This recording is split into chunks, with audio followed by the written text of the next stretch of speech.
In case you're wondering why I'm here, I'm just here to give a short warning that for this recording session, I was feeling oddly aggressive, so if I start acting uh, weird, then I'm sorry about that.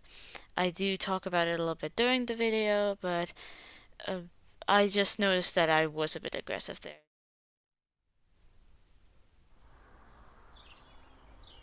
The day of the funeral is a chilly one. Oddly so for the middle of summer, but it suits in a weird sense. Despite everyone that was there, I still felt like I was on my own. I just sat there the entire time. Both friends, family, and even some of her extended family gave me their condolences, but it all just sinks in. I don't respond to any of it, aside from giving a nod or two. Being here feels like I'm suffocating, but I promised myself that I'd be here. If not for myself, then for her. Hours pass by, each seemingly stretching longer than the last. My eyes lock onto her casket. It was an open casket funeral, so I was able to see her before I sat back down. As soon as I saw her, though, my heart sank to the depths of my chest. Just seeing her there. The love of my life just laying there. Cold. Lifeless. Yet her face bears a pained expression. Just another reminder of that day. Because the majority of suicide methods are painful. Eventually, the casket is closed. It then starts to be lowered, and lowered, and lowered, and lowered until she becomes one with the ground. As soon as they start refilling the hole of dirt, I look down at the ground and bite down on the inside of my bottom lip. I'm trying my hardest not to cry. The last thing I want to do is cause a scene at my girlfriend's funeral. I wouldn't be able to forgive myself if I did. I bawled my eyes out at my friend's funeral. And at my budgie's funerals. And at my great-grandma's funeral and all of that. I'm pretty sure it's normal. Soon enough, everyone starts to disperse. Everyone. Except me. I just remain sat, staring across towards her gravestone. Once everything clears up, Mum does come up and asks if I'd want her to stay with me for a bit longer. I simply shake my head. I'll be fine. I just like another moment with her. Mum shows a bit of reluctance, but eventually says she'll wait for me in the car. As she leaves the cemetery, I get up and slowly walk towards the stone slab. I soon stop still in my tracks and look down. The first thing I notice is that the text that has been delicately engraved onto it. Monika Hirai. 22nd of September 1998 to the 6th of June 2017. Beloved daughter, granddaughter, and friend. My flicker across the eulogy until they meet with I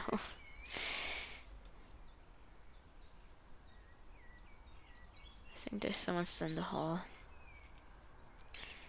Mice flicker across the eulogy until they meet what lays at the very bottom of it. Behind a small glass panel there's a picture of her, the girl who currently resides under the ground on which I stand. She's smiling in that picture which looks to be from her 18th. What I'd give to see that smile again, to hear her laugh again, to feel her warmth again. What I'd give to hold her again, to see her again, to see... Hey Monika, it's Jasmine. It's been a while, hasn't it? My quite shaky voice finally leaves my mouth. That's the first time in a while I've said her name without it getting caught in my throat. I wait a minute before speaking again, as if she will somehow be able to hear me. Maybe she can. I don't really know. I've not been in school for a while. Things were getting a little too much for me to handle. Speaking of school, though, they're holding a memorial for you on Monday. I temporarily paused to wipe my eyes. Sarah's been keeping the club going since you've been gone. She's not told me how it's been going yet. The girls have been doing okay, but I know they're still trying to cope. And me? Well, some tears forming, but I'm able to keep myself from breaking down. I wish you were still here, Monika. I really do. I wipe my eyes again, sniffling as I do so. Christ, I miss you so much. I cover my mouth as I slowly start to crack. Just seeing her like this, it's indescribable. I take slow breaths to steady myself before I even attempt to speak again. I know it's gonna be hard, but I fall silent. I can't even promise Monica that I'll be okay. I start to step away, still not taking my eyes off the gravestone. Eventually, though, I turn away and look straight at the ground as I start walking. I start building speed, my eyes not once looking away from the grass. I keep walking until I bump into someone. I look up and see that I bumped into Harumi. Mrs. Hirai, sorry, I wasn't looking where I was going. Jasmine, you don't have to apologize. Also, there's no need to be so formal. She smiles warmly at me. We've not seen each other since last Saturday. That day she came to tell me about the funeral arrangements and just to check on how I was doing in general. How have you been doing? Been a little while since I've seen you. If I said it was fine, it'd only be being half honest. I'd only be.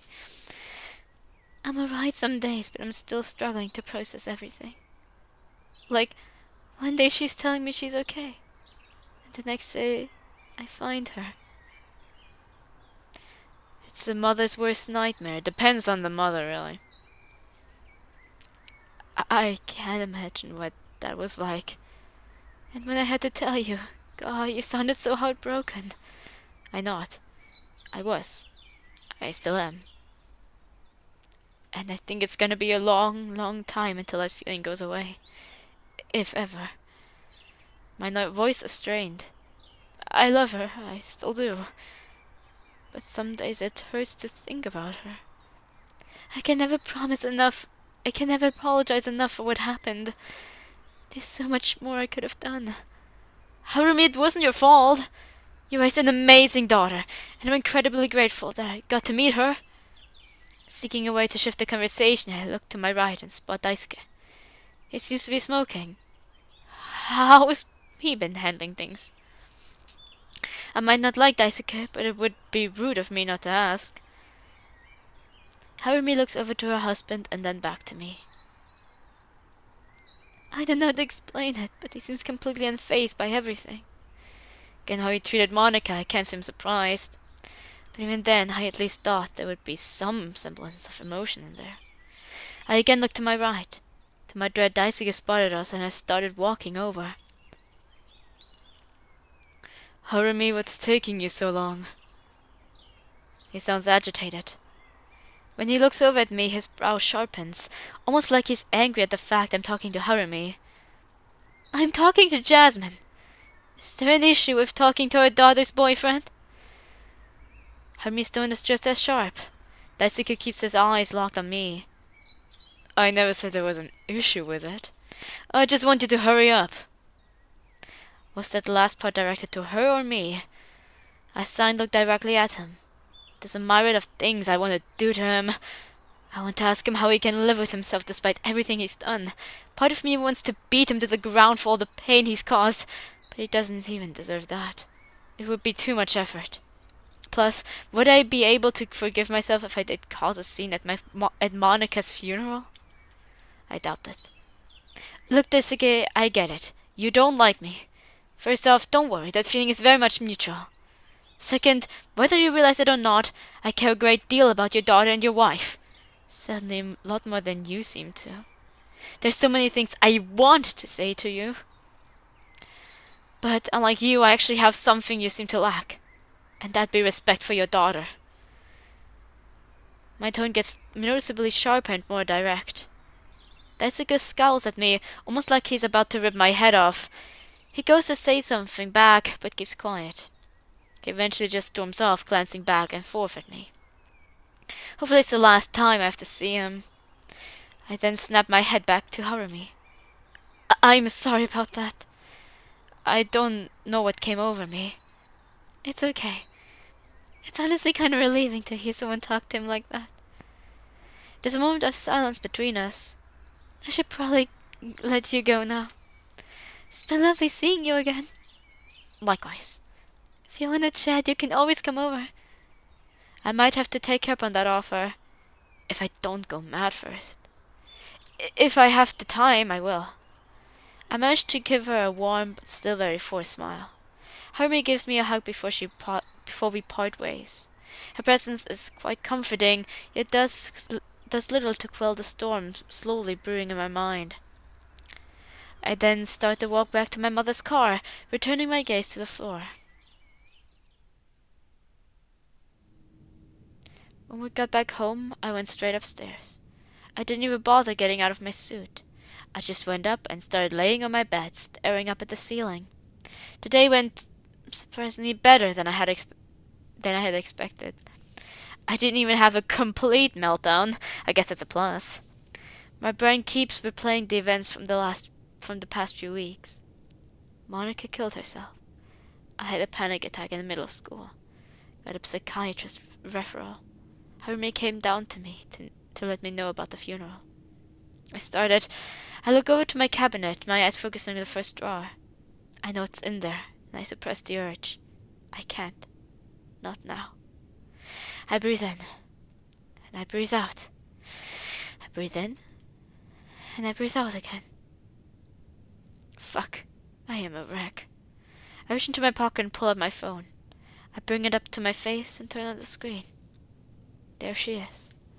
That's the last photo I ever took with her. Just us. Together under the setting sun. That's how I want to remember her. My gorgeous, loving Monty. But my mind keeps forcing me to remember those last 2 days. First being tormented at school for things that weren't anyone else's business. And then she was gone. She was taken from me. And there wasn't anything I could have done. I feel my tears coming back. Not again. I drop my phone on my bed and cover my face to muffle my sobs. Why, Monica? Why does it hurt every time I think of you? After a few minutes, I remove my hands and stare blankly at the ceiling with my glassy eyes. I'm fine. I'm okay living like this. Time heals all the wounds.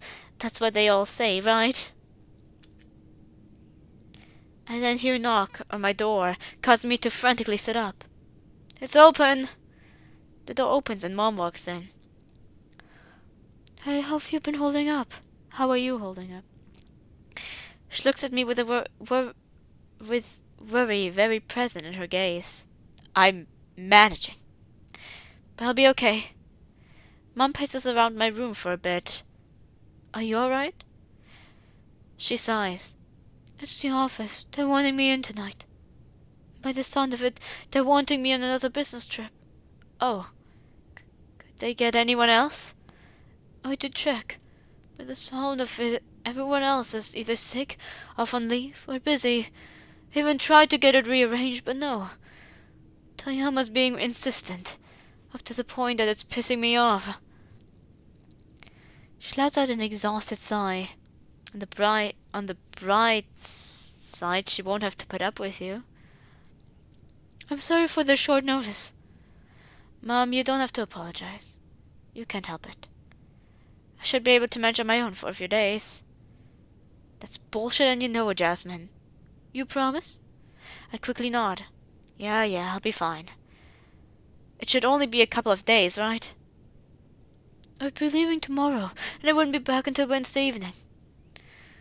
You sure you'll be able to manage that long? Yes, I'm sure. Feeling a little unsure about my response, Mom goes to leave my room. Just let me know if you need anything, alright? I smile at her. Will do. She leaves and I go back to laying on my bed. I take slow, shaky breaths. I'm tired out. I didn't get much sleep last night. Maybe I should get some rest now. It's probably for the best. I don't really have much to do tomorrow anyway. I just curl up on my bed and let exhaustion take over.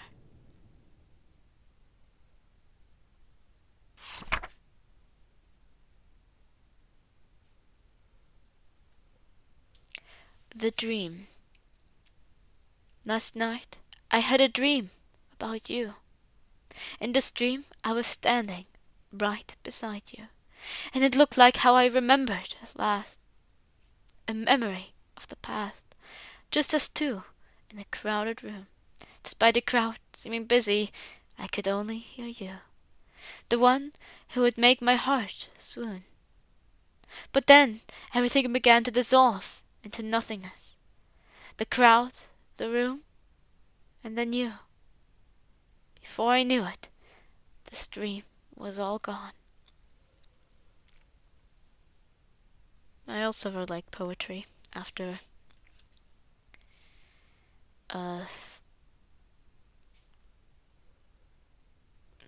why is there someone in the hall the whole time?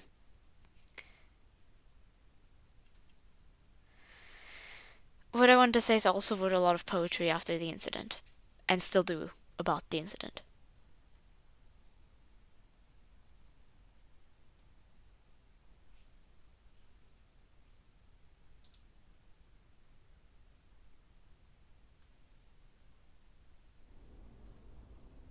I groggily wake up.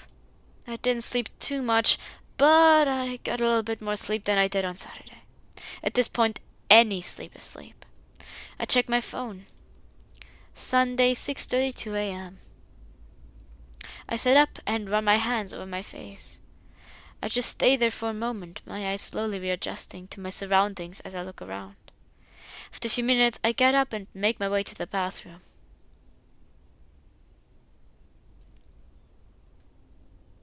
I think it's interesting that they always stay out of school after the next few days. I didn't have the privilege. Of course, I also didn't tell my mother, but that was because I didn't really tell anyone in my family. Because for some reason, I kind of don't trust any of them to respond in any way that I thought would be appropriate. That I think would be appropriate.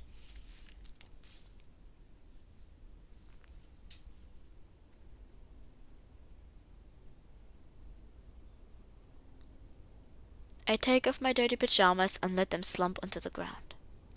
Once I step into the shower, I turn it on without a care as to either how warm or how cold it is.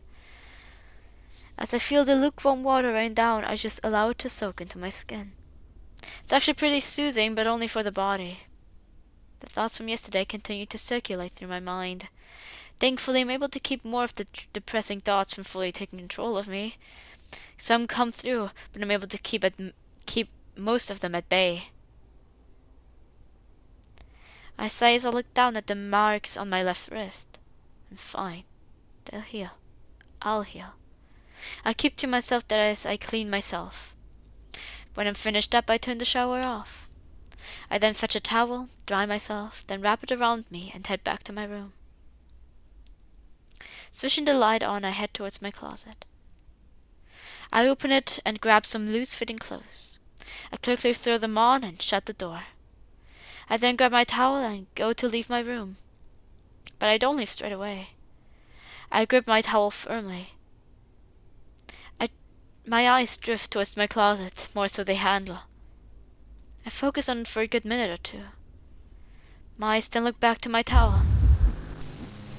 My heart starts to race as my body starts to act on its own accord.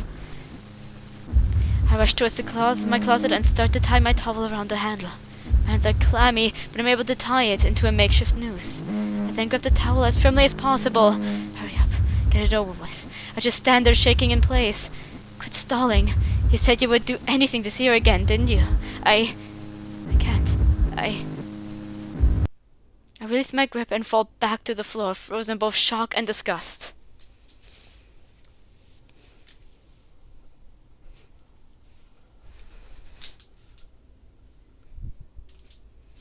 I'm currently adjusting the thermostat. Give me a second.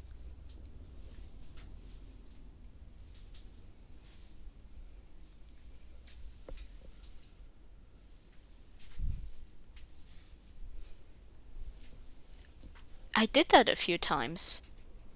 Not as an attempt, but as a form of self-harm. Anyway, I first of all think I might have got some brain damage from it. Because around that time I started struggling with my memory more. Second of all, it was very painful. I just did it because it's probably sound very stupid, but My friends attempted, right? Doing that. Not in sitting, but in a full-on way. And then people just kept making fun of it and talking about how painless it is. And simply to basically reassure myself that what my friends... I basically did it just to show myself it's painful. Not because I was thinking about attempting it, but just basically to prove them wrong, even though I never told anyone about it for a very long time. Anyway, the longest I've been in that, because I literally stayed up and I basically experimented on myself. 4 minutes, then it was too painful. I didn't really feel like I was fading away or anything, just 4 minutes of pain. Another friend has done it even worse, because I did it sitting. I always knew I could back out. He was not sitting. He was also full on. And ironically appears to not be any worse brain-wise due to it. Unlike me, who I feel like maybe genuinely due to that might have actually damaged my brain in some way. But he appears to not really have any changes due to that. But hey, I now have unnecessary notes on specific parts about it. Cool, right? Very necessary information. But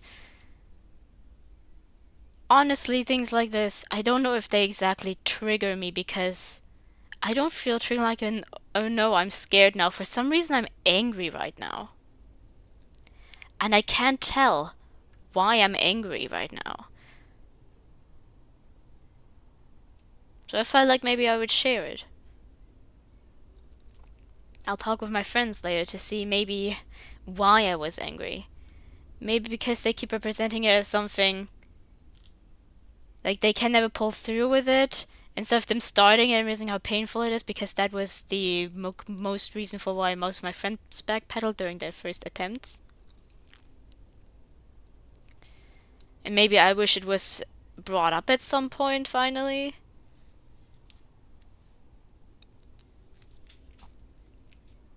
Yeah, I think that might be it. I think I just wish I finally saw that. It's not the mod's fault, it's probably just the way it keeps being represented as like quick, painless, clean, and it's none of these things, neither sitting nor full on, or like kneeling or non full on. And it annoys me that it's represented this way, and so I think I wish it would be actually in the mod ones, but realistic. Or at least what I know from realistic, just once properly. Not necessarily in the mod, but in any type of media. The closest I've gotten was Corpse Party. With Seiko, was it? Seiko? One of these. That's the closest I've ever gotten to finally being able to face my fears, but like to cope not just by the, like, when I see media like this, it helps me to cope because I'm basically able to work through my feelings without anyone genuinely getting hurt. These are fictional characters. Nobody genuinely gets hurt. So I'm able to, when I'm in a mood where I know I'm capable of going through it, actually watching the stuff without having like a breakdown or anything like that. I do it then because then it helps me kind of work through my feelings, and it actually helps me with my nightmares and with my writing and all of that. But I feel like the more realistic it is, the more it helps me. And the less realistic it is, the more I fear that it's actually going to encourage others to do it, because I know my friends did it because they had this perception it's quick, it's not that painful, it's clean, and from all of their experiences, it was none of these things. And I feel like that's why I kind of wish would be more in more media in general. Because for some reason these things sometimes don't trigger me in a sense of I'm sad now, and I need to quickly recollect my thoughts and feel my feelings. Because in these moments I'm for some reason just angry, so I think that's why I started talking about random things again, about my personal experiences and stuff, because right now I felt an extreme emotion. Just this time not sadness, this time I felt frustrated and angry.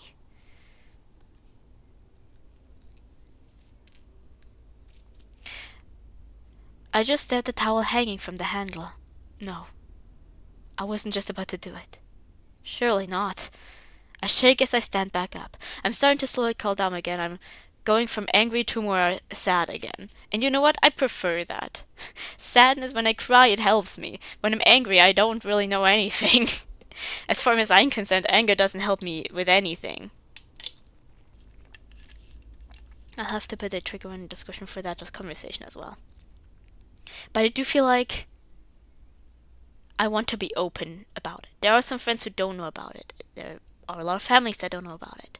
If they see it, they probably will be confused or shocked or anything like that. But I feel like I should be open about these things. For one, because I was just so emotional I started talking about it, but I don't want to cut it out. I don't know why exactly not. I know sometimes I bring it up because I hope that maybe there are some other people who can relate and it makes them feel less alone. In this case, I just feel like I should leave that in for, I don't know. I don't know if it's the exact same reason.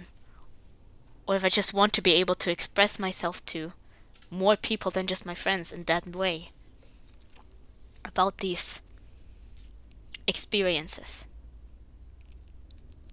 But yeah, I just got irrationally angry. That's all I need. I think I've calmed down enough to continue properly now. I drank a bit of water.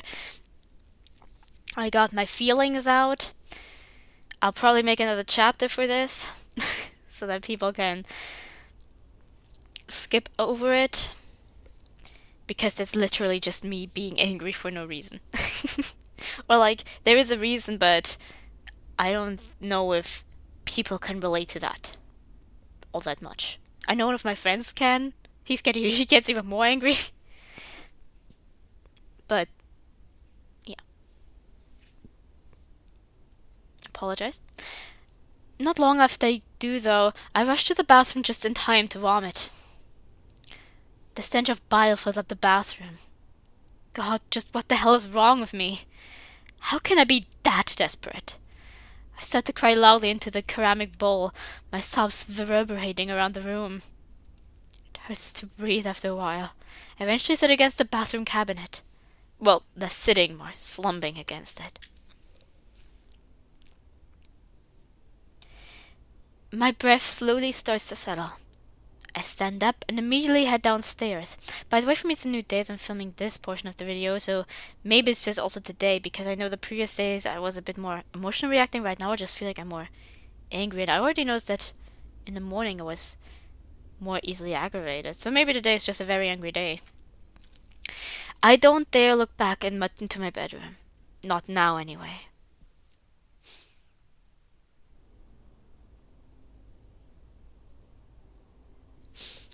I end up spending the next several hours watching TV, attempting to write and snacking on anything I can find. Just anything that could take my mind off of everything. I'm successful for the most part, being able to push my little incident from this morning to the back of my mind. How it still manages to make me shiver. What if I actually did go through with it? It would take a bit until you'd find probably any way for it to be comfortable in the first place. And why did it feel like a part of me wanted to go through with it? Monica wouldn't want that. I get up from the sofa and head towards the kitchen to make something to eat. Before I get there, though, there's a knock at the front door. Like, in this case, at least you can always backpedal. That's sadly not the case with most attempts. Unlock the door and open it. Yay, Sayori! For some reason, I'm very happy to see you right now, so you know what? Come here. You're welcomed. I'm overly overjoyed right now to see Sayori. It's Sayori. Yeah. She looks like she didn't sleep too well, yeah, I mean. I'll let her in. Sayori? Didn't expect to see you today. I just thought I would come over to check on you. Like, after yesterday, I just got worried about how you were coping. As I probably should have guessed. Probably doesn't help that I didn't answer any of her texts last night. Probably wouldn't be a great idea to mention this morning either. God only knows how she'd get. I've been okay. A little sick this morning, but besides that, I've been alright. Sayori looks away. I can't tell whether or not she bought what I said. Can I check your wrist? I shuffle uncomfortably in place, sliding my hands in my pocket. Sayori, I'm fine. Promise. Jasmine, please. Sayori, I've not cut since Friday. I'm fine. Sayori's persistence is kind of starting to irritate me. I naturally. She's been like this since my panic attack, and when she first found out about me doing it. She's been checking every time she's seen me. To be honest, I kind of struggle with doing that with my friends too, like wondering if I should ask again if I'm allowed to check it. Although we are so open about it, they kind of start the conversation by themselves. Because there is an aura of trust about it with us. I'm only trying to look out for you, Jasmine. I sigh. We're not gonna get anywhere like this. Rather reluctantly, I take my hands out of my pockets and present my arms to Sayori. See? Just the same ones from Friday. Part of me was tempted to do it yesterday, I'll admit. But I didn't. That's a good start. I hope so.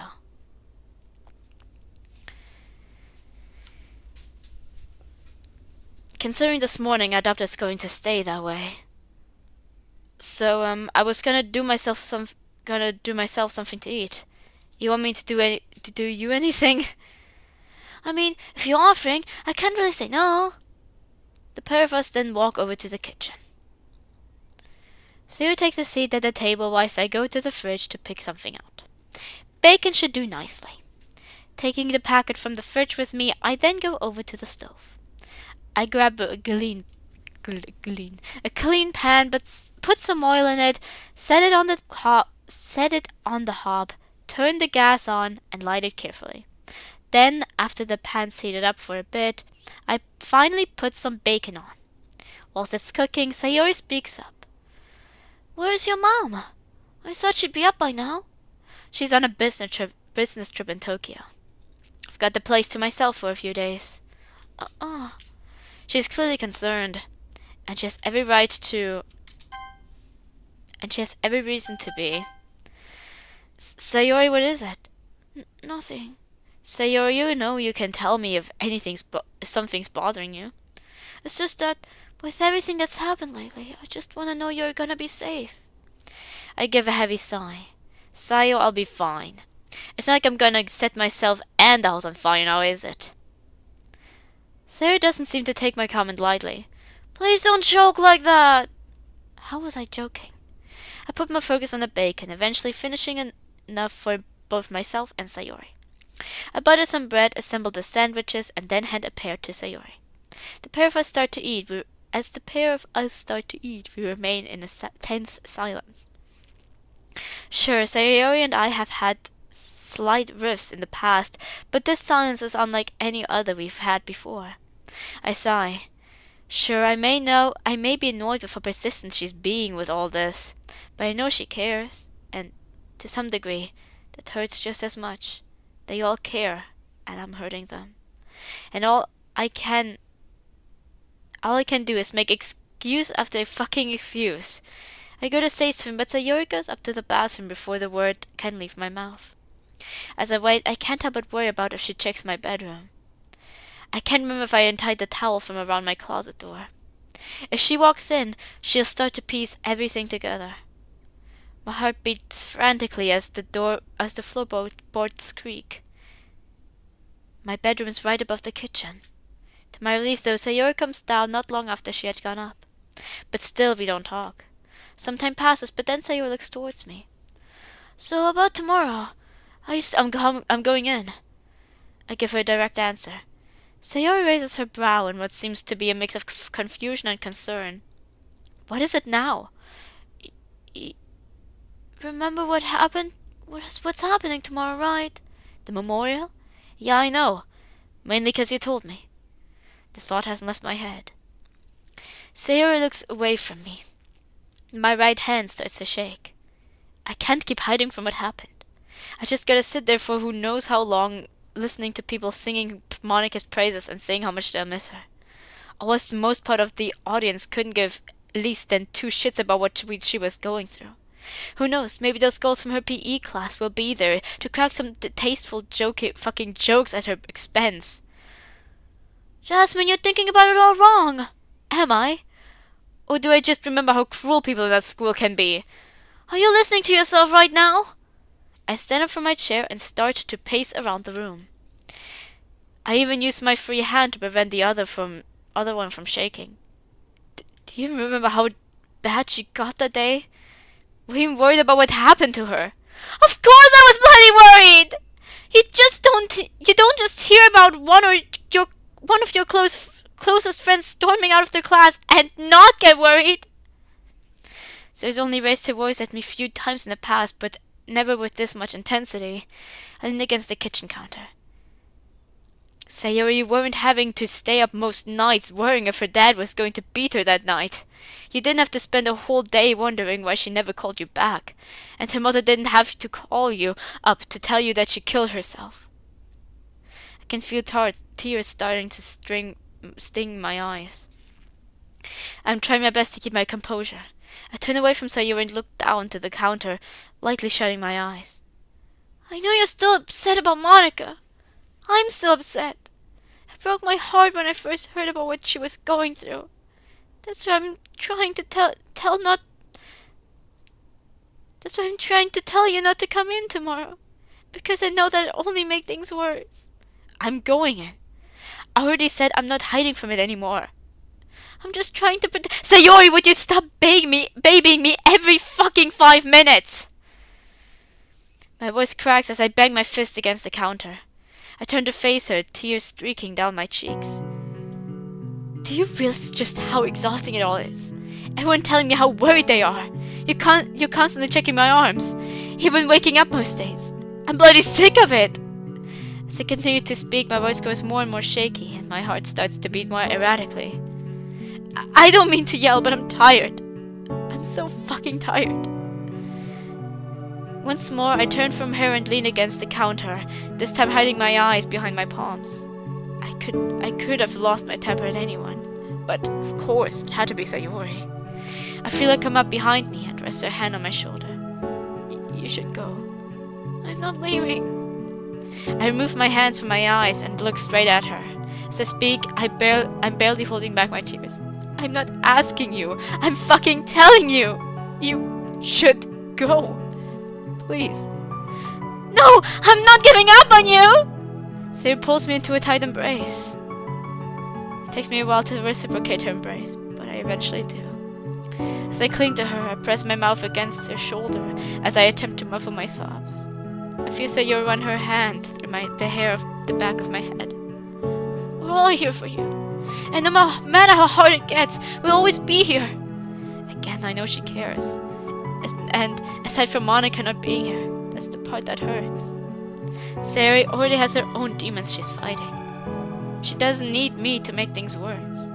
Aside from my sobs, I'm silent. Eventually, we'll release each other.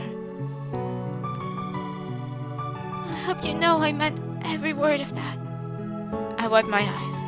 I know, Sayo. I know I said I didn't want you coming in tomorrow. And to be honest, I still don't. But if you do, would you mind if the girls and I walk to school with you? As much as I want to say no and give her one of the several possible excuses I could come up with, I can't deny I would appreciate the company. Yeah, I think I'd like that. Through her tears, Sayori beams brightly. A scratch at the back of my neck. Also, I am sorry for yelling at you. It's fine. You did kind of scare me a little, though. I look away a bit and blush faintly. I need to get a grip. I'm guessing you're gonna be going home now. I was thinking about staying over for a bit. You know, like old times. A slight smile forms across my lips. Nostalgia can be a sweet thing. Yeah. Yeah, I'd like that.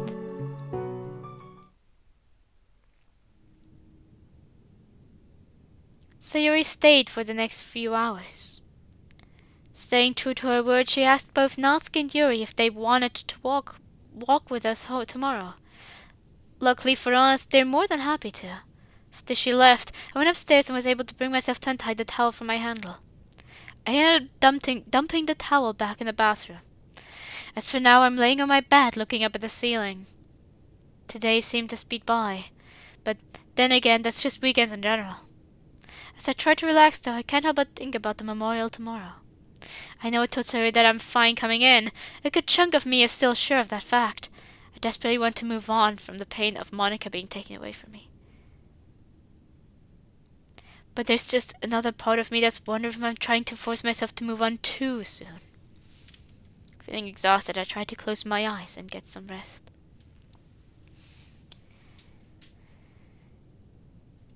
You see, when I went to the funeral, I didn't feel myself moving on. I just felt like I was saying goodbye. Even the next few days, I didn't feel like I was moving on at all. I don't know. Are memorials really just there to move on from it?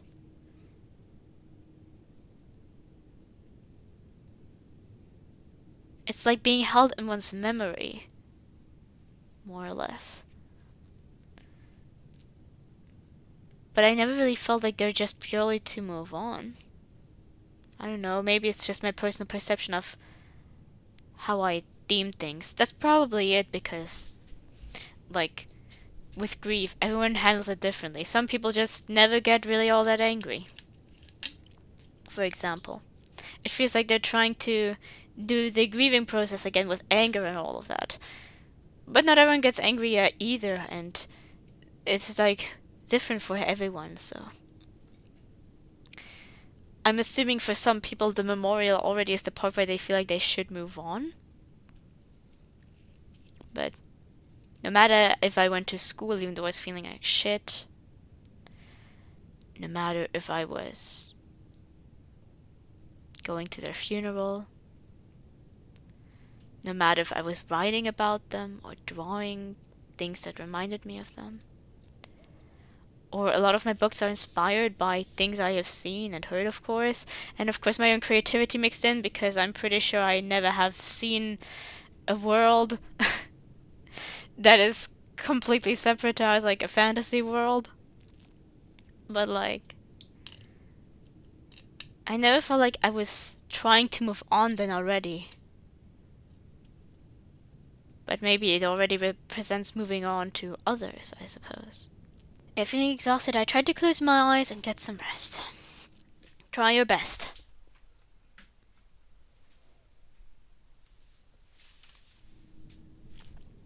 I can't sleep, yep. Like most nights, I just see her. I sit up in my bed and bury my head against my knees. Oh, I thought they were all gonna go into the sleep paralysis, but no. Okay, sorry, I just projected myself right onto this with seeing them. But like figuratively. Breathing heavily, my eyes look towards my cabinet. No, not now. You've just barely gone 2 days without it. You can make a third.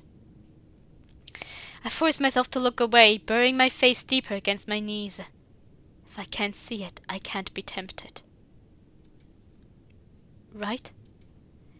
My eyes go in a constant back and forth between my bed and the cabinet. It lasts for what feels like a good few minutes until eventually they settle on the cabinet. My body takes control of itself once again as my arm reaches towards the top drawer. I open it and pull it out. My eyes scan the sharp edge of the steel as I find myself face to face with my makeshift coping mechanism. My heart plummets. Sucking in the air through my teeth, I press the cold blade against my left wrist. Just one more time, Jasmine. One more time.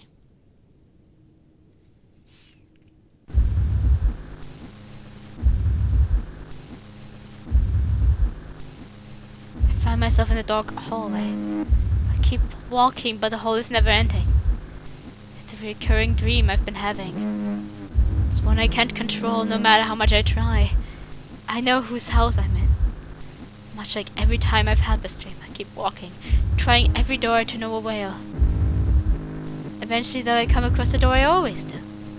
One with a slightly bloody doorknob. That's her door. I grip it tightly, taking a deep breath. I gently open the...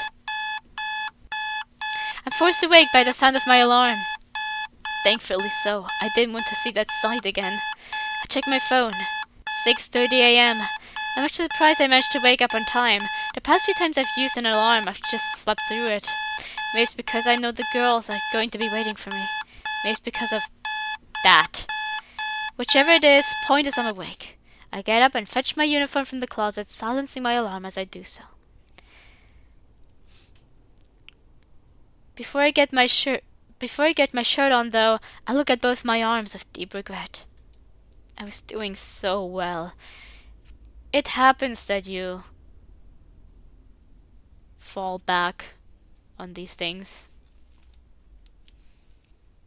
It's a long fight. You shouldn't blame yourself. There's some bandages downstairs. I can use them. Taking the rest of my uniform with me, I head to the kitchen. I rest my shirt, blazer, and tie on the table before I start to search for the bandages. Do you have them in the kitchen? Wait, I just realized. Okay, well, I suppose some people have it in the kitchen. I check every shelf and cupboard until I eventually find them. I carefully wrap them over the wounds. My uniform should be enough to hide them. At least I hope so. As I'm buttoning up my shirt, there's a knock at the door. I lock the door and open it to see Natsuki and Mamoru standing there. They both share a similar look of concern as they look at me. Considering everything that's happened, coupled with my general lack of contact with anyone outside of Sayori and Mom, I can't say I'm surprised. Hey, you two. Hey, you doing okay? I nod. Yeah, I'm fine. Just woke up not too long ago. I don't tell either of them about my dream or what I'd done the night before. I then turn to Mamoru and smile nervously. Been a while, hasn't it? It has. I'm glad you're doing all right. Jasmine, stop fucking lying. How's your mom been doing? She's been okay. Still quite annoyed about having to go on the trip, but still okay nonetheless. Mamoru nods. I then turns to Natsuki. I'll be off now. You've got your keys, right? Natsuki takes her house keys from her pocket to show Mamoru. You gonna be back at normal time? I should be, yeah. Anyways, I'll see you when I'm back. Mamoru waves to me before heading out. As soon as I hear the car leaving, I speak. Quite surprised he came with you. He cares about you too, you know. No, I know that. I just meant I thought he would have been at work already. I mean, I would have just walked down, but Dad woke up a little earlier than usual. So I just decided screw it and asked him to drop me off. She smiles cheerily, contrasting with her earlier display of worry. Knowing Natsuki, though, it's still in her mind. I then head to the kitchen to fetch my blazer and bag, immediately heading back to Natsuki after I do. What do you want to do before Sayori and Yuri get here? To be honest, I didn't really think about that. I just kind of assumed Sayori would have been here before me. I checked my phone for the time. 6:58 a.m. Sayori should be up by now. As if on cue, there's then a knock. Once more I open the door. Morning, Jasmine! Sayori's cheer radiates across the room. Yuri smiles warmly in my direction. Considering what's happening today, it is a bit strange seeing their smiles. My best guess is that they're trying to remain positive. Morning, it's great to see you both.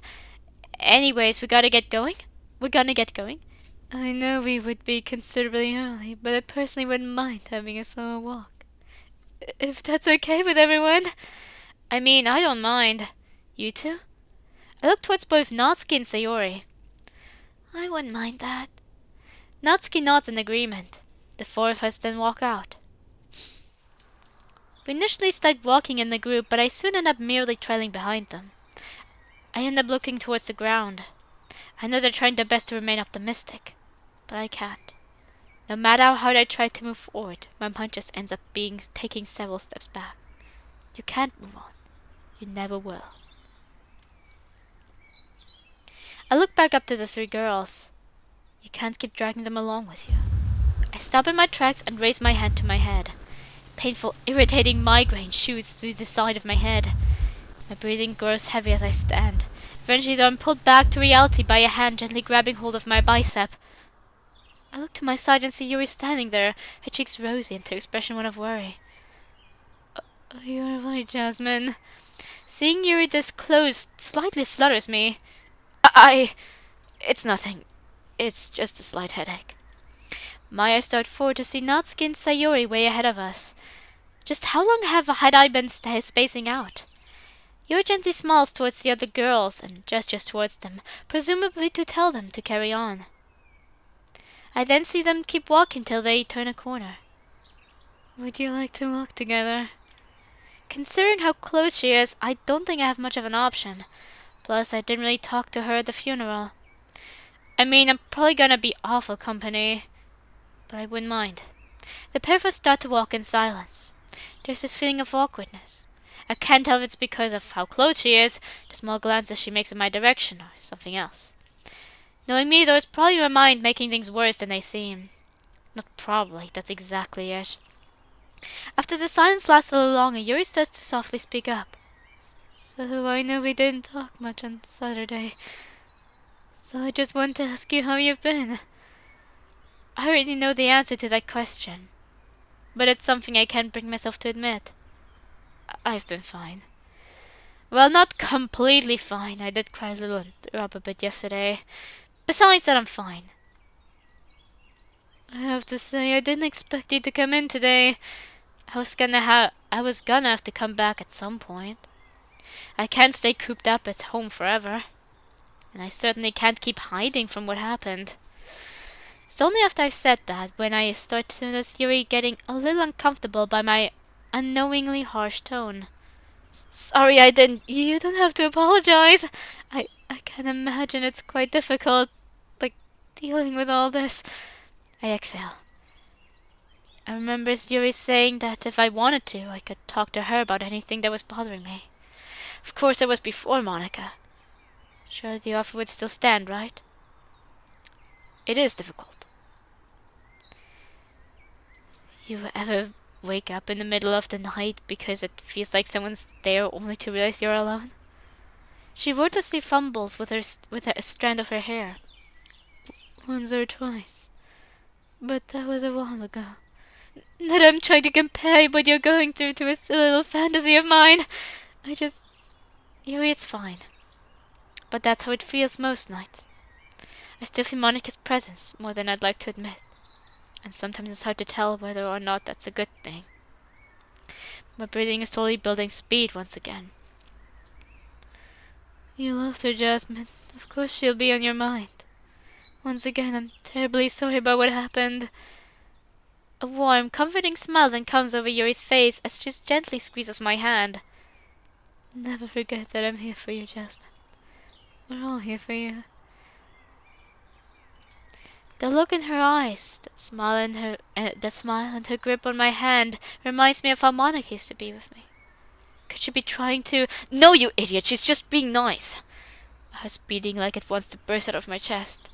It then seems that Yuri realizes what she was doing. Sorry, I didn't mean to. She releases my hand and shrinks into herself. I could tell it's okay, but I'm honestly speechless. I simply nod and we continue to walk towards the school in a tense, awkward silence. We eventually catch up with Sayori and Natsuki. We wordlessly walk up to them. However, Yuri ends up walking straight past the three of us and directly into school. From the slight glimpse I got of her, though, I noticed her face was still crimson. Natsuki ups to chase after her. What's up with Yuri?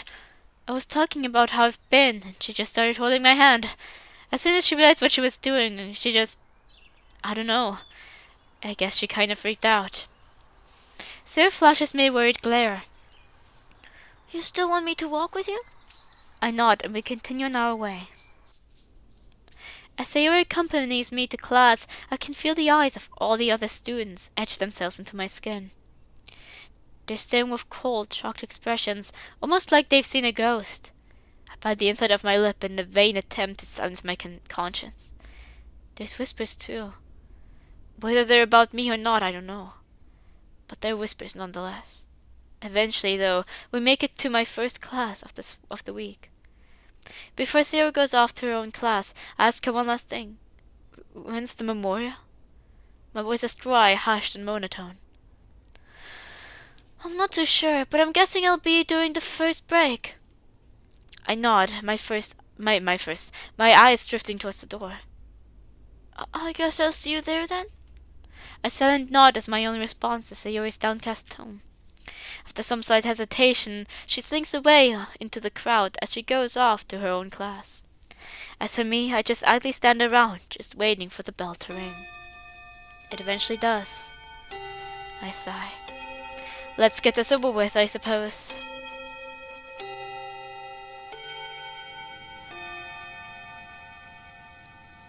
Second class ended a little earlier than usual, mostly to make sure all of us got to Monica's memorial. I deliberately made the choice to be the last one out. Before I left, though, my teacher asked me if I was doing okay. I knew that the rest of school knew about me and Monica, but I didn't realize that applied to the staff too.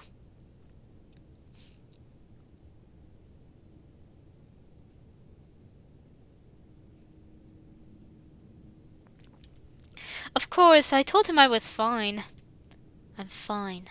The phrase has lost all meaning to me. It's nothing but a deflector at this point. I end up trailing behind the rest of my class until we reach the main hall.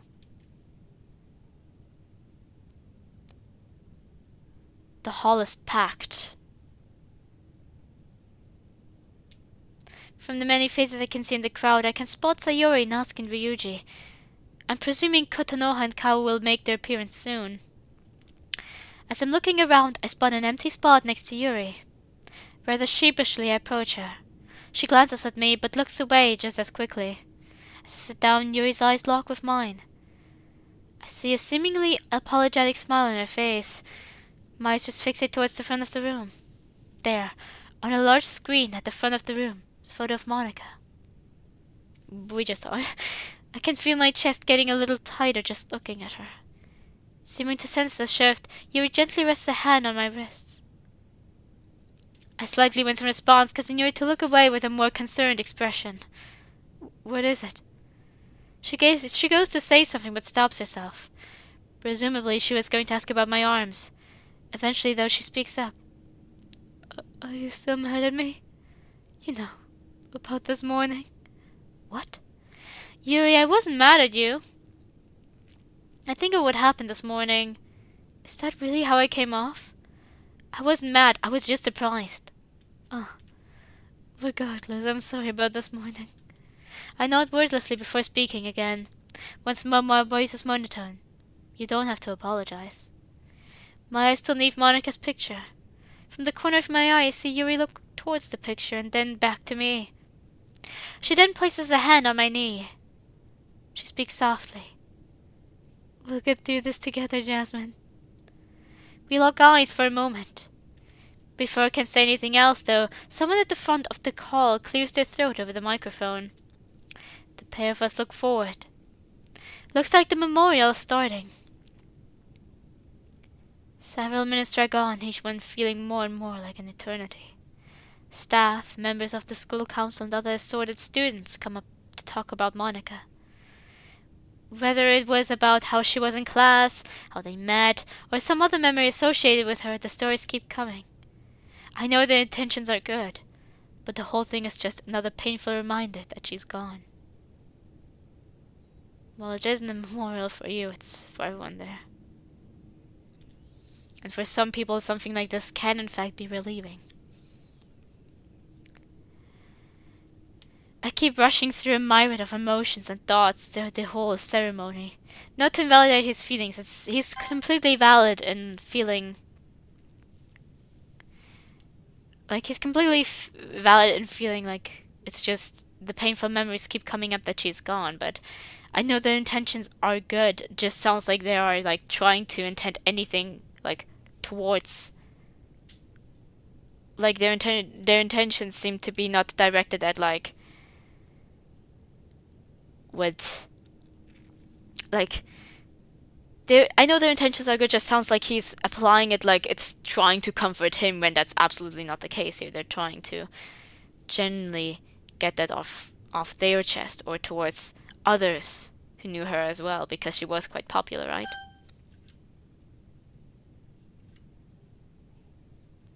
Because he isn't even bringing up, to me. It's just him, which I suppose some people might go through, that they are getting lost in like themselves, but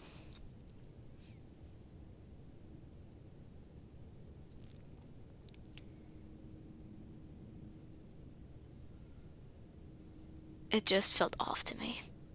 I keep rushing through a myriad of emotions and thoughts throughout the whole ceremony. Grief, anger, guilt.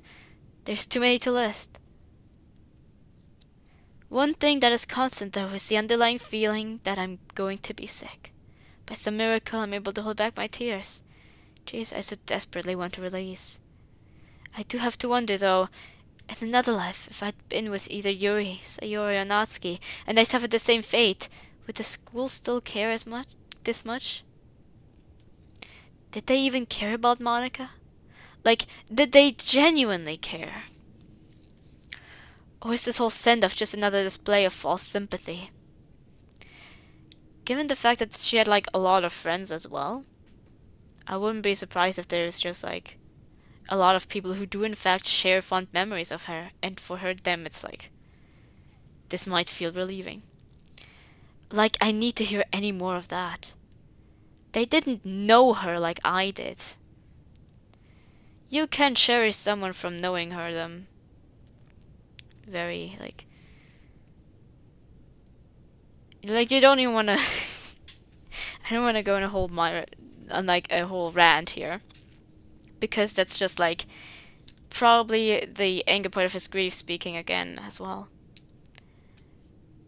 But I know in my case I didn't really go through any anger, so it's kind of interesting to see for me and kind of unrelatable. So sometimes I wonder, like, sometimes due to that I feel like due to me not relating it, I end up thinking about it, but weirdly.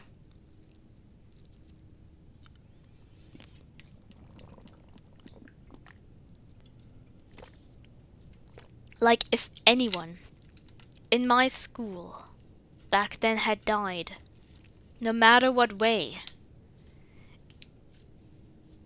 If I know a teacher died in my last few years, who I didn't really see much anymore, but I used to have a connection with, and of course I wasn't too close with him. But I know I was very shattered when he had died.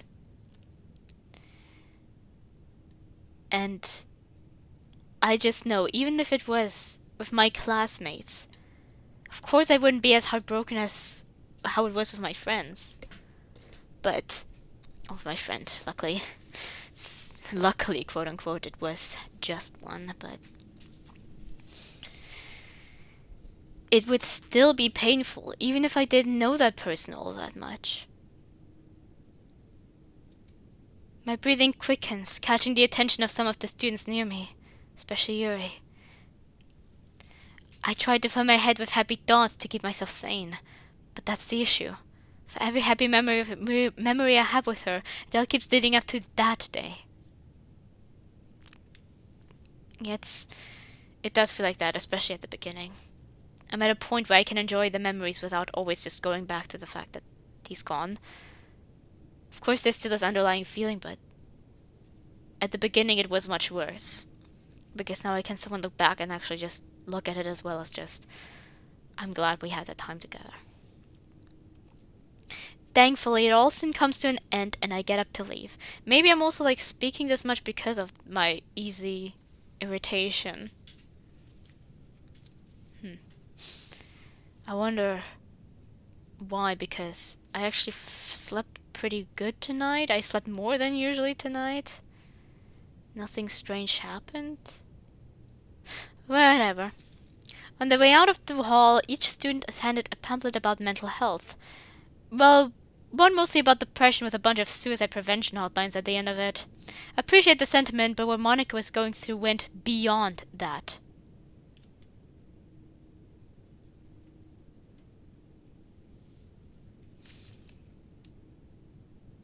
Well, if you meant like she had like an abusive household, then yeah.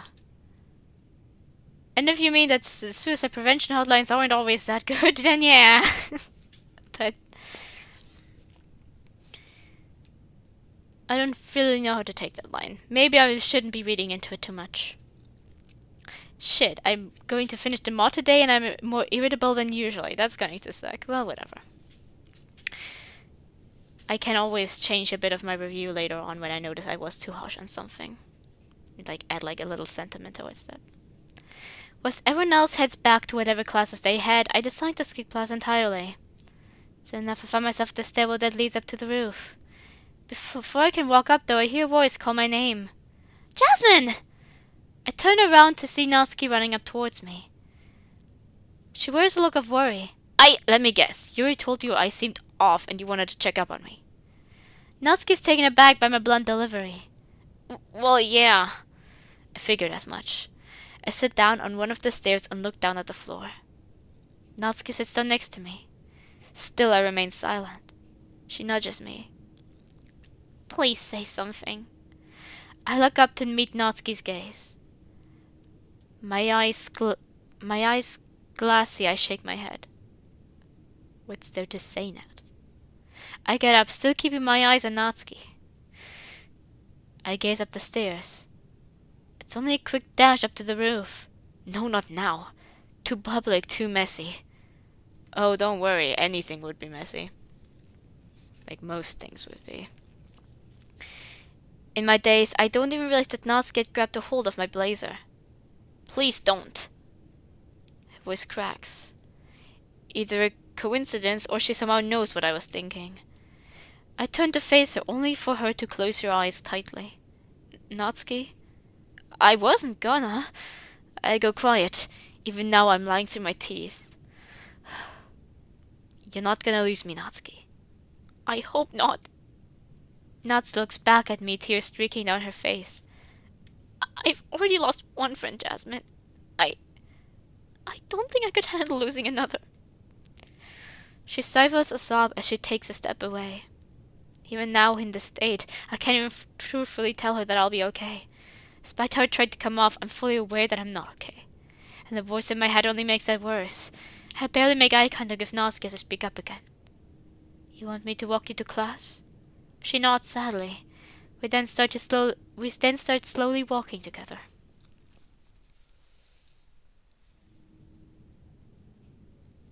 The rest of the school day drags.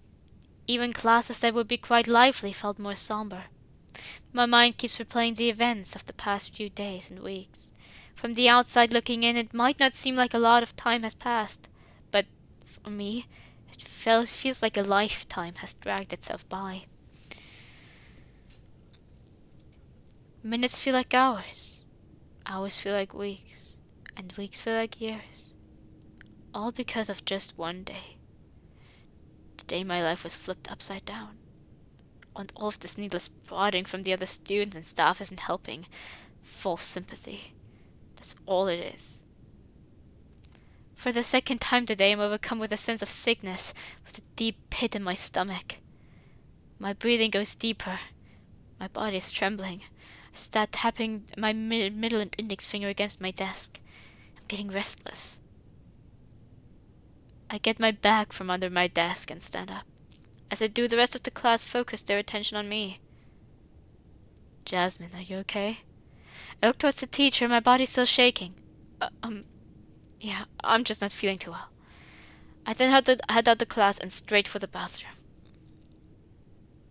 Upon entering the bathroom, I immediately dart into one of the stalls and violently puke into the toilet.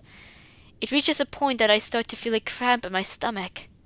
God, you really are pathetic, aren't you? Shut it. I grumble to myself as the voice in my head is just another person. Thank God I'm alone in here. I don't need anyone else thinking I'm crazier than they probably think I am. After a while I manage to pick myself up, but I don't move from the stall. I just stand there, wondering what to do next. I then shut the stall door and lock it. Shaking hands, I take off my blazer. I then unbutton my left sleeve, my sleeve cuff, and roll the sleeve up, revealing the bandages. I brush my fingers up the wrap until they reach the end of where I had cut it off. I breathe through a partly opened mouth. Do it. I carefully grab the edge of the wrap, only to let to let go soon after. No, I can't. Do it. No one's here to stop you. As my mind eggs me on, I start to unwrap my arm. My eyes are soon reunited with the aftermath of my many restless nights. A sea of slashes, some fresh, many in various states of scabbing. It pains me to look at it. Christ, what would Monica think of this?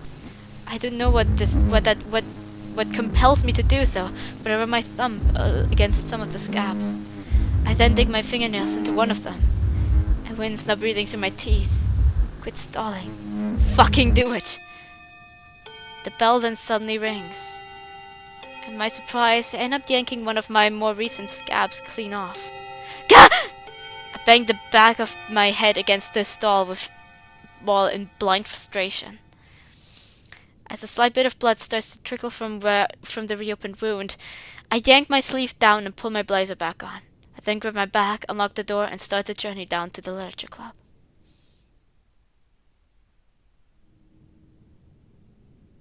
The walk to the club was a silent one. It ended up being more of what it was like this morning. Just the endless sea of eyes all watching me. Is this how it's going to be from now on? Because that's the impression I'm left with after today. And already I'm bloody sick to death of it.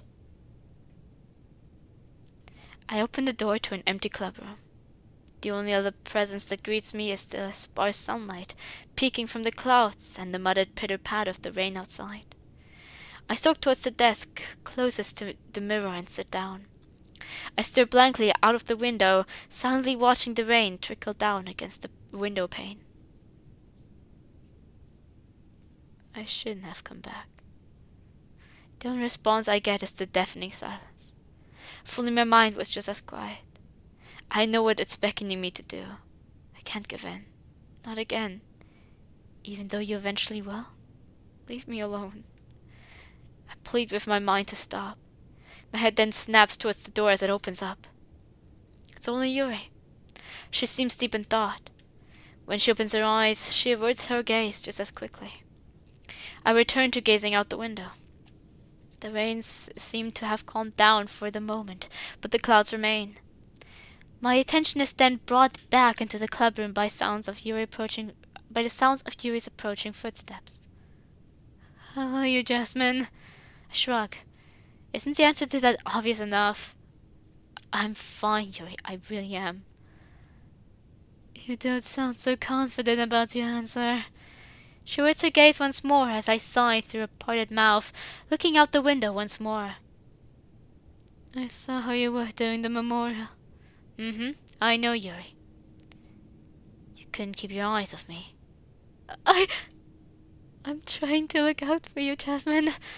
I go to say something but stop myself, lest I end up snapping at her. Why am I getting like this? She's done nothing wrong. Remember what I told you this morning? We'll get through this. I know it's going to be difficult, but I promise you that we'll get through this. After she's finished, she smiles bashfully. It's a nice sentiment, but I open my mouth again. Does that we include Natsuki and Sayori? Or does it just include us two, Yuri? She falls silent as my voice shows signs of cracking. I didn't mean to shout. You've got the wrong idea, Jasmine. Of course it includes the others. I look away from her, sighing quietly. I'll admit, I was a bit hesitant to talk to you after what happened. But that was mostly because I was worried that I was partly responsible. You aren't to blame, Yuri. I sigh. I'd say it was her father, but I should have done more to get her out of there when I realized what was going on. You can't blame yourself, Jasmine. You didn't know what she was going to do, that she was going to do what she did. But I knew how her father was treating her. I could have called the police. I could have tried to have her stay at mine until we got our own place. I could have done anything, but I left her to stay with him. And now I can't even get her out of my fucking head. As I shout, my voice finally cracks. Do you even know what it's like to lose someone like that? Someone you loved. Someone you knew was struggling. But since things were going just fine as far as you two were concerned, you didn't bother trying to help them. That's what it feels like, Yuri. You don't have to live knowing your selfishness killed the one you loved. But I do, because I didn't do anything but stand there trying to make us look like the perfect couple. Trying to pretend that she wasn't constantly being abused and I was losing sleep because I was scared. In a way, it feels like I killed her. All because I was too stupid and lazy to do anything. My chest is finally rising up and down and my hands are shaking. Yuri looks at me in complete shock. I can't even look her in the eye. How could I after all that? Instead, I just stared towards the front of the room. I'm sorry for yelling, I'm exhausted, Yuri. It's all just so bloody exhausting.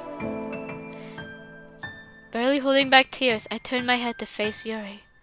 To my surprise, she then approaches me and crouches to my eye level. That's why I'm worried about you. I truly want to help you, Jasmine. I shake my head, my eyes not leaving hers despite my tears starting to fall. There is no point. Even if you tried, it wouldn't change a thing. I've already hurt everyone enough. I don't want you to waste your time and energy on me. Yuri sighs. Can I ask you something? I shrug once again. I guess. She gently grabs hold of my hand again. Instead of pulling away, I look back at her gentle violet eyes. I know this might seem a tad direct, but how did it start? How did what start? The cutting, Jasmine. How did it all begin? My body freezes up. I'm not cutting. I shake my head in denial. Yuri squeezes my hand gently, silently calling my bluff. If it helps to make you feel more comfortable, I still have some scars of my own. My expression shifts into one with disbelief. You do? She nods at my unintended admission. It was before you were part of the club. I used to be absolutely awful for it, even to the point where it had become my go-to coping mechanism. But I was eventually able to confide in Monica about it, and she was able to help me control those urges. I returned to looking out the window and nod to myself. For the moment I tilt my head and my eyes flicker back towards Yuri. Who told you? I mumble under my breath. Pardon? About my arms, Yuri. Who told you? My tone gets snappy. As Yuri stalls, the door opens. Sayori and Natsuki walk in. Sayori's face dropped as soon as she saw me staring back at her. I glance back at Yuri, and she nods. I raise from my chair, causing her to look away. Sayori. My voice trembles, sounding more like gravel and verging on becoming a frustrated growl. You told... The seeming growl softens to a whimper. There's silence for a moment. Silence apart from the pitter-pat of the rain outside. Did you? In the heat of the moment, I raise my voice with a very faint crack. It follows as more silence. She did, yeah. She told me too. We're all worried about you, Jasmine. You need help! Natsuki whimpers as she speaks. I find myself glaring at Sayori in complete disbelief. Is this line... Okay. There's a few thoughts swirling around in my head, but each and every one of them are fragmented and scattered. I take a step back and shake my head. Eventually, one thought sticks out from the whirlpool. I look between the three of them, each of them in various states of upset and distress. But I can't stay. I sigh and look down. Fuck this. I'm done. For another sound of anybody, I fetch my bag, sling it over my shoulder, and head straight out the door. I get about halfway down the hall before I hear the clubroom door swing open and footsteps bolting down the hall. Jasmine, wait up! I keep walking. Sarah then calls out to me again. I ignore her once more, still walking. I then feel her grab my shoulder. Response, I spin around. The suddenness of my movements startle her. Jasmine, let me explain.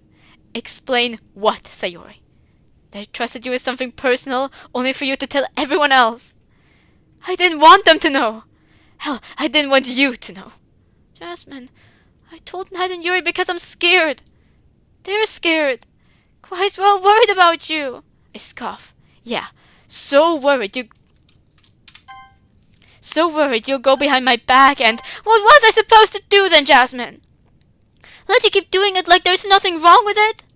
Because it's starting to feel like you've grown numb to it. I remain silent, neither confirming or denying that last part. Please, Jasmine, we're only trying to help you. I know. Don't you think I realize that? I know I need help. But for you to go behind my back and tell them something that you swore was a secret. Yes, Jasmine, I'll admit that I should have done better. But with how erratic you've been, they would have found out eventually. I have a manner I know fully well comes off as uncharacteristically arrogant of me. Yeah, like that helps. For fuck's sake, Jasmine, just listen to me! We can't help you if you keep shutting us out all the time! I jolt back a bit in surprise as she yells. Sure, she has sworn before, but never with this much intensity. Her tone then suddenly shifts to a softer tone. Jasmine, you're like a brother to me. Seeing you like this, well, it breaks my heart. You're reminding me of how I was. With that last sentence, Sayori's voice becomes a trailing whisper. There's then a silence between us for what feels like forever. Please, say something. I shake my head and start to walk back from her. Jasmine, where are you going? I turn on my heel and start walking faster. It doesn't take long for Sayori to catch up to me. She pulls me by my sleeve. Jasmine, please don't let me go! Sayori lets go and slinks back as my voice breaks, with it almost sounding like a whimper. After a moment of just standing there in silence, I just continue walking till I'm out of the building. I don't plan on coming back.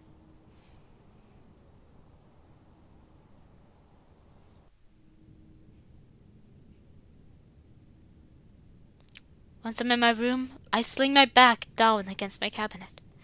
I then slump onto my bed, face first into my pillow. I scream into it as hard as I can, the pillow acting as semi-decent seal around my mouth. Eventually, though, my screams devolve into sobs. That's right. Lay there and mope. That's all you're really good for now, isn't it? As the voice inside my head continues to batter me, I internally damn myself for how I acted back at the club. No, it wasn't right for Sayori to do that. I can understand where she's coming from more than... You know what, I'm not going to talk about other mods because I don't want to spoil anything for anyone who wants to look at the other mods, but... I can understand where she's coming from, but no, it wasn't right of her to do.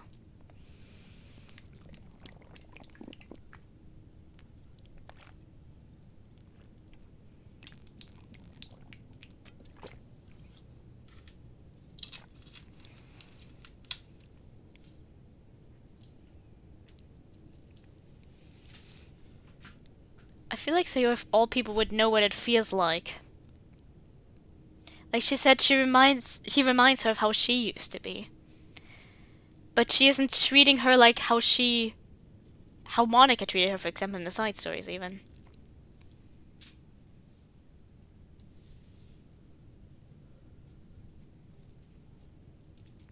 Sure, I was upset at Sayori, but I didn't need to raise my voice. Yeah, that could be true.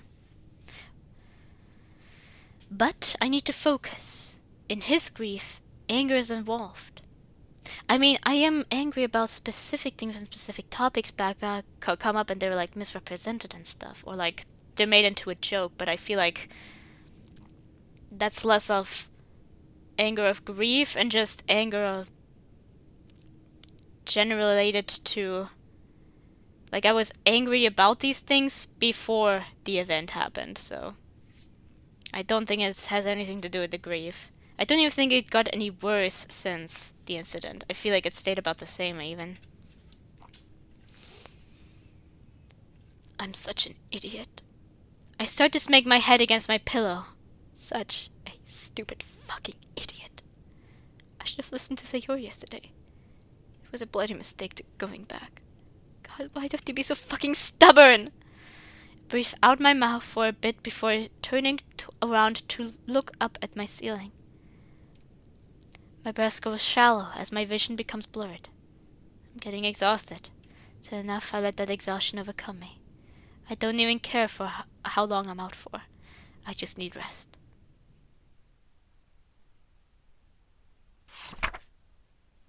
Tempus edax rerum. I hope I said that right. Time. It catches up with all things in the end. It knows not to reason. It knows not reason nor rhyme. Nor does it care for those you try to defend. It's a phantom, devouring all in its path. I won't let it catch me. Fall from a high rise, I wouldn't be seen till sunrise. Leap in front of a train, it'd be quick, efficient, void of pain. Slice my throat wide open with a knife, I may writhe in pain.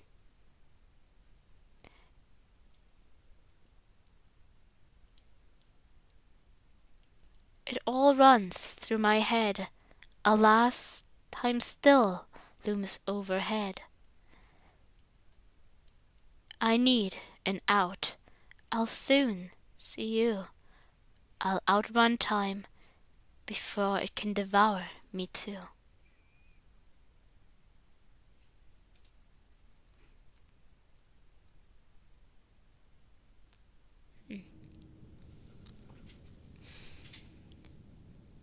I think it's interesting that it used again, like, it uses the same type of poetry style that another mod that deals with grief that I've played thus far. I shall not name it to prevent spoilers as much as I can.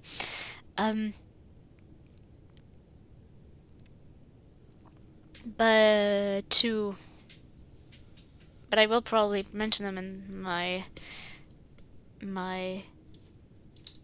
review anyway. Oh, whatever. I'll put like little warnings there for like, please skip there if you don't want any spoilers of like mods. Anyway, but it has like the exact same style as that mod.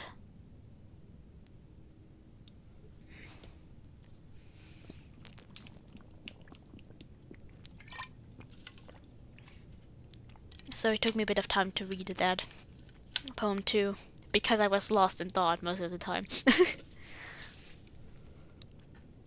I opened my eyes once more. I groggily grabbed my phone and turned the screen on. 2:42 a.m. I let it fall back against my cabinet top. Its dim light slightly illuminates the room.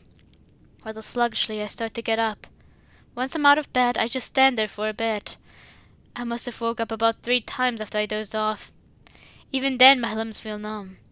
Wiping my face with my hands, I make my way to the bathroom. I flick the light on and immediately head to the sink. I run the tap so that the water is as cold as possible. After a couple of minutes, I move my face closer towards the sink. As I splash the icy water against my face, I feel a cold shoot down my spine. Oh well, at least I'm actually awake now. After I dry my face, I look up and meet my pale, unkempt, unshaven reflection. I stare, and it stares right back.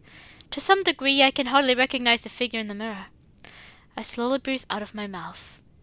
My subconsciousness takes over for the umpteenth time. Look at you. You're disgusting.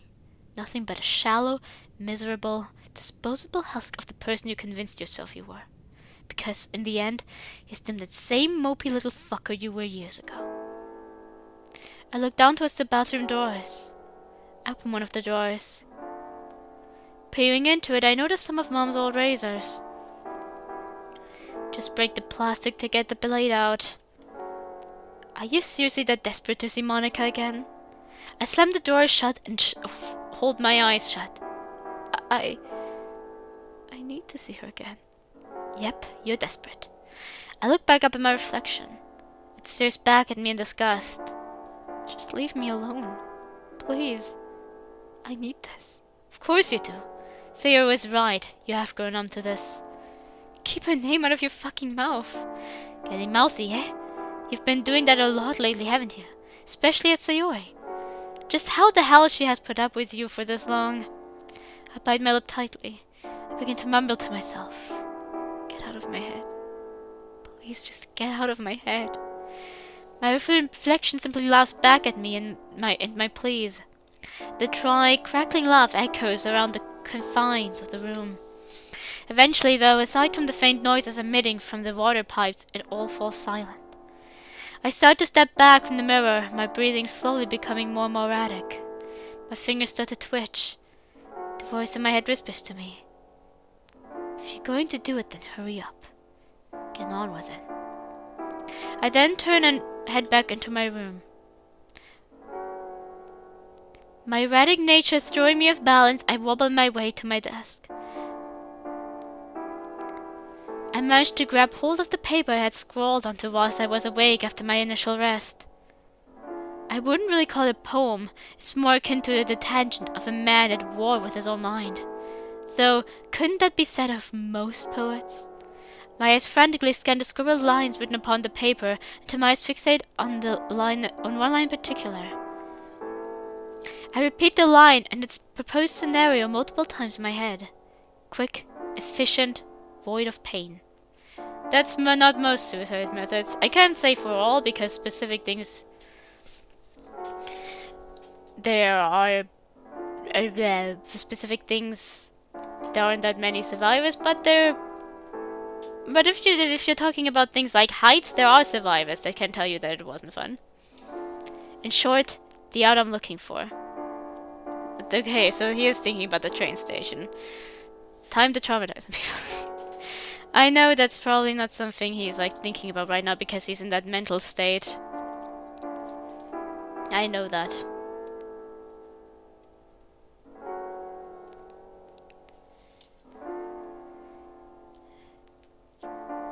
It's just what I was thinking about while reading it, like... At first he's like concerned about making a mess and then he wants to go to a train station and make a mess there, where there are just as many possibilities of people seeing it. I'm assuming his thoughts are jumping from one to another without thinking too much, I suppose. The train station's only about 20 minutes away from the school. Better late than never, I suppose.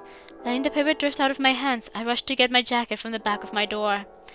I ended up passing out in a shirt and some jeans late yesterday, so that's one step out of the way already. After zipping myself up, I get my trainers on and head towards the door. Before downstairs, I stand in the doorway for a brief moment. I process my intentions before casting any immediate doubt aside. What's the holdup? You said it yourself, you just need an out. So get on with it. Knowing to myself, I head downstairs and unlock the door.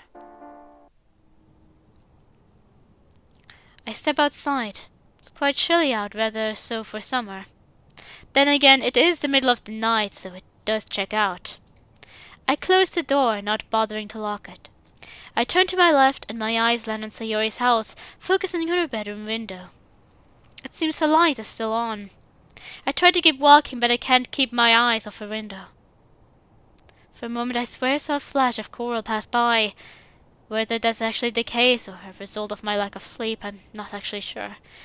What I am sure of, though, is the pit forming in my stomach, though it's not the usual sick feeling I've been getting for the past few weeks. I make an attempt to press on with my plan, but I just stand there, frozen in place, frozen in time. Minutes pass, each feeling like hours. Eventually, though, I bring myself to move once again. But I don't continue on my intended path. I end up rushing back inside. Despite feeling dizzy, I stumble my way into the kitchen. I lean against the kitchen counter, breathing heavily as a hot flush overcomes me. Just what was I thinking? With a few more moments, I head towards the fridge. I open it, my eyes drift towards the glass bottles. I see how it is. You would rather drink your life away. I ignore my subconscious as I grab hold of a half-empty bottle of sake. I've never really been much of a drinker, but I guess that can change. No, I'm not a drinker much either, and I don't think I ever will. Because all I've ever seen is my mother grows either negligent or is sick and then throws all around, and it doesn't really seem all that happy either. Or my father Now, from what I've noticed from my father, he was really not a good person when drunk. I've never really seen a person that's like really happy being drunk. So I don't really see the point in drinking something disgusting. And if there's any chance I become as aggressive as some of the people I've seen and heard about in my personal circles when they are drinking, I'm not taking that risk ever. I open the bottle and put it to my mouth. My nose catches a slight fruity scent. I take a swig and almost immediately spit it out. Fuck me, that's bitter. Christ, how can Mamoru drink that? I leave the bottle on the side for a little while. So enough that I pick it up and attempt to drink once more.